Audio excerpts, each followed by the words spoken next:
Hi, we're going to talk about the Blue Note 75th anniversary vinyl reissue series.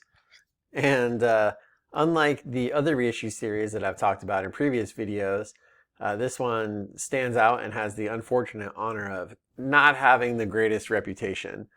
But in this video, I'm going to make some arguments that maybe a lot of the reputation hanging around its neck isn't entirely fair or deserved.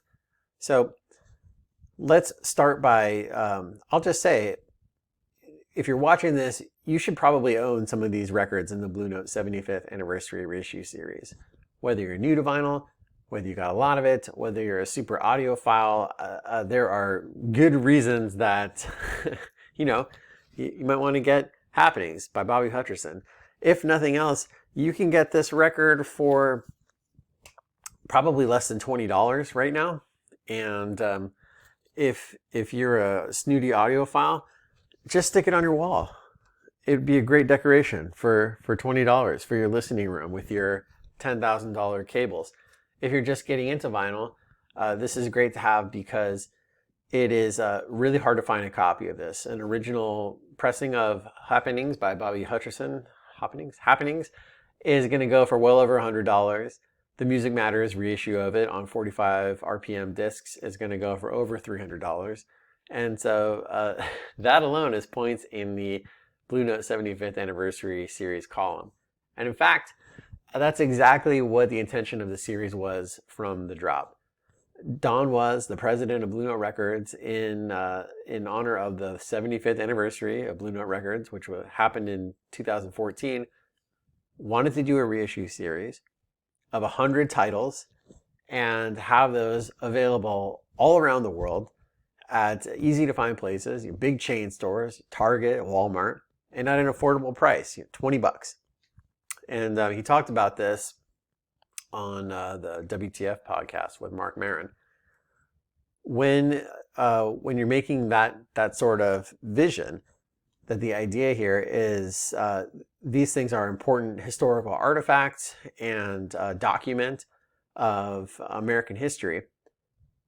They need to be continually discovered by the next generation, and anybody who is familiar with them and maybe sold off their vinyl collection and is starting again or whatever, wants a copy of Blue Train, should be able to do so at an affordable price. So it's a cool idea. When you say you want to have these all over the world at a $20 price point, that's going to dictate a lot of the rest of the decisions. So let's look at what you get for the $20. You're going to get a direct-to-board jacket. And again, that's just, it's a pretty thin cardstock. And the image on the front and the back is printed directly on the cardboard here. But it looks pretty good. It's pretty sharp. And the only thing that might look a little off to here is in this oval and in the rectangle. You can probably see it's a slightly different color, but that's actually correct to the original album cover. The text on the back looks super sharp. So I think they probably scanned an original. Hard to say. Maybe they found the original photos. But you can identify these Blue Note 75th records by the logo on the back. It's got a 75 in the little oval here, and the date of 2013 or thereabouts, and then the barcode, of course. So we've got our direct-to-board jacket. Let's take a look at the record itself.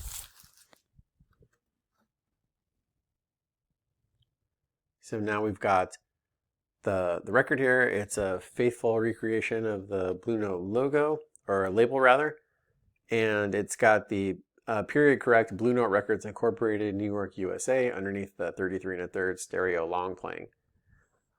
Looks pretty good. This is a departure from the reissue series in the 90s, the Connoisseur series. That used a different logo. So there was some thought and care put into getting certain details right here. Let's look at the mastering. In the runout, we have BG/CB. That stands for Bernie Grumman and Chris Bellman. Bernie Grumman and Chris Bellman are both highly respected mastering engineers. Grumman mastering is very famous. Bernie is one of the most famous mastering engineers of all time. So no complaints there about who you chose to master this thing. And the other thing in the runout that's interesting is this number here, 24406.2, and then in parentheses 3, and then ...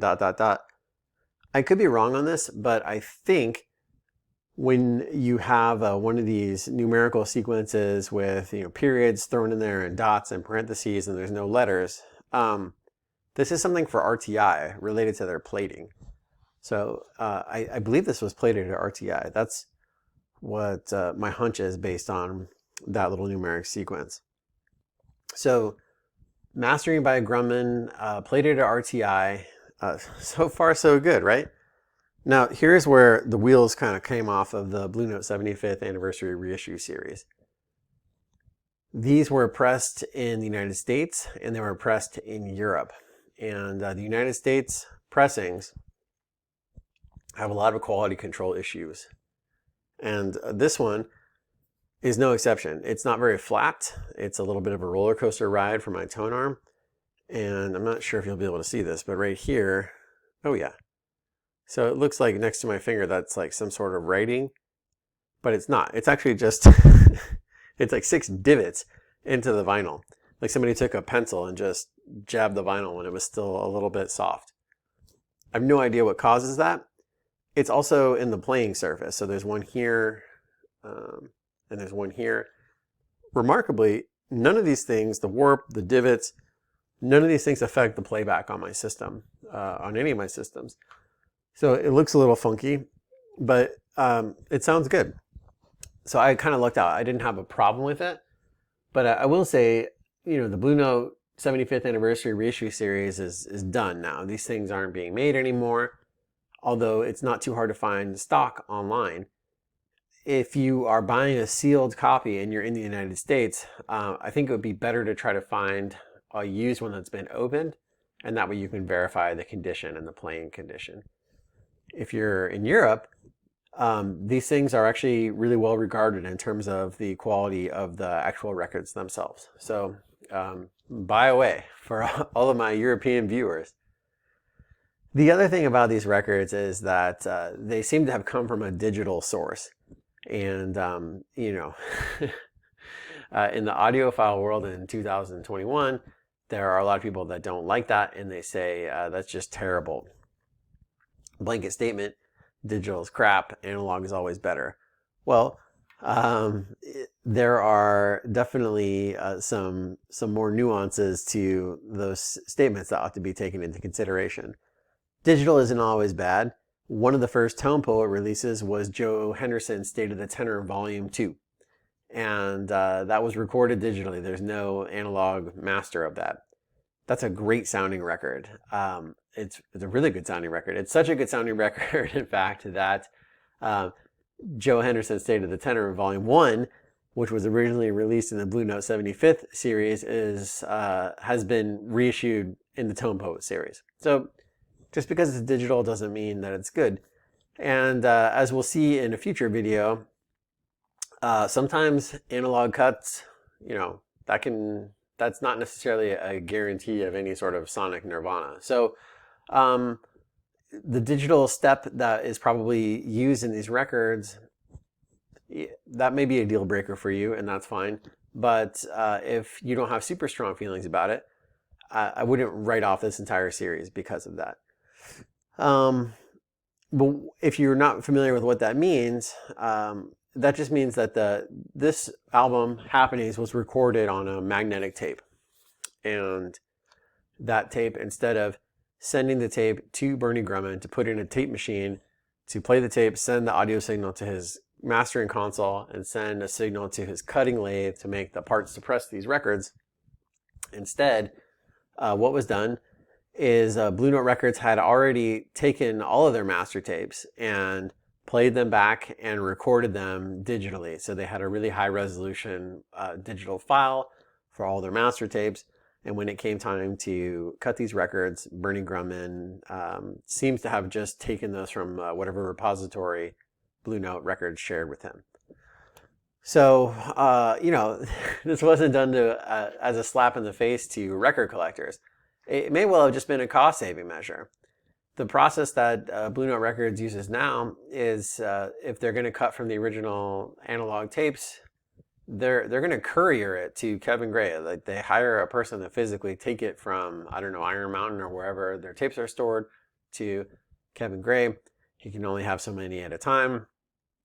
Everybody has a ton of insurance. And then if these things are lost, they're irreplaceable. So, the insurance money kind of doesn't matter at some point. So, in 2013, it did make a certain amount of sense to say, well, let's use the digital file. There wasn't the vinyl resurgence that we see today. And again, this is happening contemporaneous with the Music Matters and Analog Productions series that are coming out. There's plenty of all analog stuff out there. This was a series that was kind of more for the masses. And perhaps Don was president of Blue Note Records, didn't realize he was going to be kicking a hornet's nest here. But more about that in a minute here. I think this record sounds pretty darn good. I've got another one right here that also sounds pretty darn good. It's Cannonball Adderley, Something Else. And again, director board, the cover looks great. The back photo, this one's a little bit wonky, but actually all the issues of this I have don't look great. One nice thing about this is it's the 33 micro groove. That means this one was cut in mono. Well, I guess it doesn't mean it was cut in mono, but that's what the mono records had, and then this one was cut in mono. Again, my copy is less than perfect physically. I believe this one has a couple weird scratches on it that just when I got it, it came that way. But I paid $10 for it on Amazon, and it's a good sounding record. I don't have any issues with the playback. Also mastered by Bernie Grumman and Chris Bellman. And I did an experiment a couple years back. I took a recording of Autumn Leaves, the first track off of this record, and I took recordings of Autumn Leaves off of the Music Matters SRX 33 RPM, the Analog Productions Double 45 record, and the Classic Records single-sided 45 RPM on Clarity vinyl. All of those last three were cut in stereo. But if you've read up on Rudy Van Gelder's recording techniques, you may be familiar with the fact that even if he was recording in stereo, at this time he was only monitoring through one speaker. So there were a left channel microphone and a right channel microphone, but he wasn't listening thinking he's going to make a stereo record here. And in fact, the boxes for these things tend to say mono made 50-50 from the stereo tape. Although not Something Else that had a separate stereo tape. But anyways, if you get into the mono records, there's a debate in the community about whether it's any different to take a mono record that was cut by Rudy Van Gelder or take the stereo record and either flip the mono switch or push the mono button or do something called the Y adapter trick to sum those channels to a mono. So I did that. I summed these three super high-end audiophile reissues to mono. I took the lowly $10 on sale at Amazon 75th anniversary Blue Note mono Something Else and made digital files of that. Of course, there are people that say once you digitize this, all bets are off. But it was an apples to apples comparison. I think I was playing these records back on the same system with the high-end cart, high-end turntable, and a high-end tube phono stage that had a built-in mono switch. And everybody preferred the Blue Note 75th, as far as the mono presentation goes. So I don't think they're bad sounding records at all. I do think that there's a better Something Else to buy today, and that is the Blue Note Classic Vinyl Reissue series. That one's in stereo. That one's cut all analog from the original master tapes. And I don't know that it sounds better to my ear necessarily. It sounds different because it's in stereo versus mono. But if you're going to buy a copy of this today, that's still in print, and you can return it if there's a problem with it. And there aren't widespread problems with those at the moment. Although some of the classic series do have some quality control issues, which is interesting because with the 75th, the European copies seemed to play just fine without any issue, and the United States copies weren't playing that great. The Blue Note Classic Vinyl Reissue series is pressed all in Germany, but now there are some quality control issues. So at the top of the video, I said, everybody should probably own some of these. Something else, not the best example. Happenings, super expensive, hard to come by. There are a lot of records here that aren't in print right now in any reissue series. And some of these are really deep cuts that you're not going to expect to find reissued anytime soon. The cool thing about Don Was' vision of doing 100 of these, and he said this on the WTF podcast, if you're way into Blue Note records, most people are going to agree on the first 50, as long as you're not, ranking them, 1, 2, 3, 4.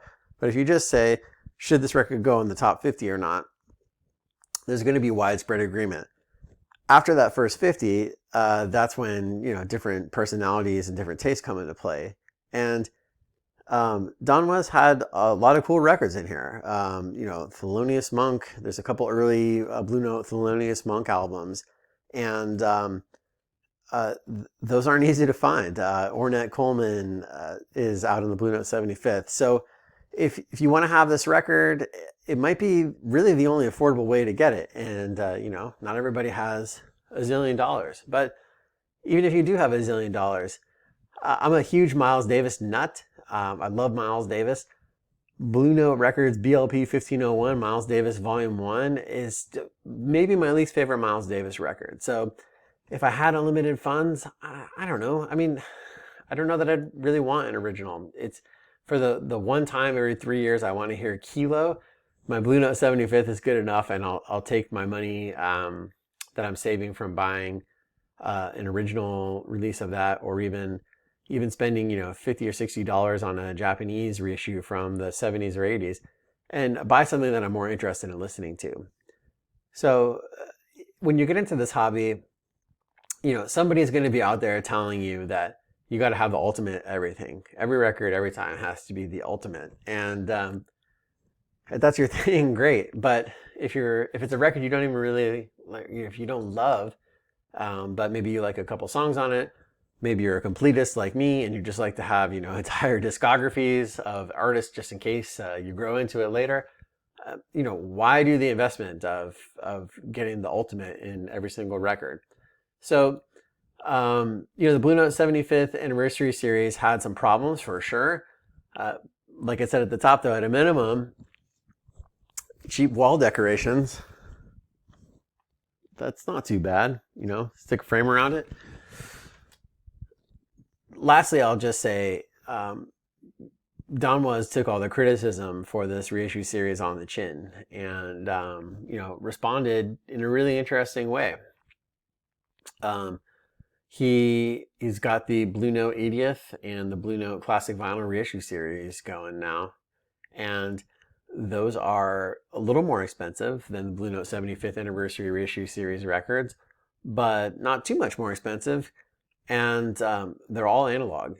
So I think he seems to be committed to getting the catalog out there, having it be in print, having it be accessible, and having it sound good, having people really want to buy these records. And if cutting them all analog is what it takes, great.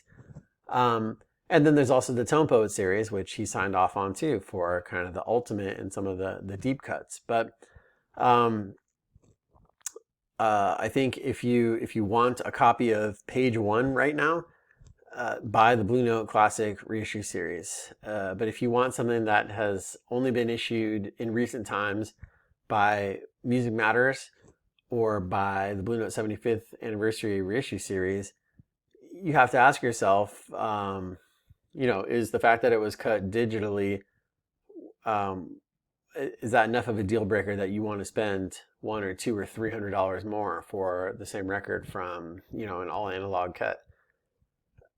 Don Was has kind of teased that eventually they're going to get around to putting out all these 100 on the Blue Note Classic series. So if you got a lot of time on your hands, you might wait. But I've gotten a lot of enjoyment from these records. And the nice part is you can always upgrade later and give it to a friend.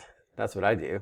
So shout out to Dennis. You'll be getting one of these in the mail pretty soon. That's the Blue Note 75th vinyl reissue series. Don't be scared. Give it a try. Don't buy a sealed one. And unless you're in Europe, then you might buy a sealed one. And don't let anybody bully you into not enjoying it because it wasn't done the way they wanted it to be done. Thanks.